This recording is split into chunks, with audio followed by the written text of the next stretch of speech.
Welcome to Samba Samba. Enjoy the video. In this video, I will explain how to connect to bus stand Wi-Fi.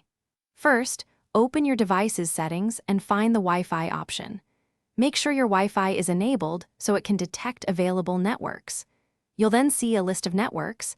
Identify the one specifically for the bus stand.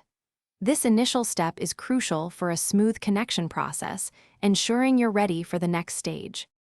Once you've selected the bus stand Wi-Fi, a login page, often called a captive portal, should automatically open in your browser. This page typically asks for your mobile number for verification. You might receive a one-time password via SMS to complete the authentication. Follow the on-screen instructions carefully to proceed, as this step confirms your identity and grants access. After entering your mobile number, you'll likely receive a one-time password or verification code.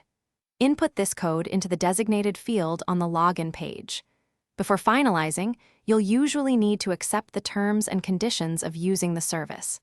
Once accepted, your device should indicate a successful connection, and you can begin browsing.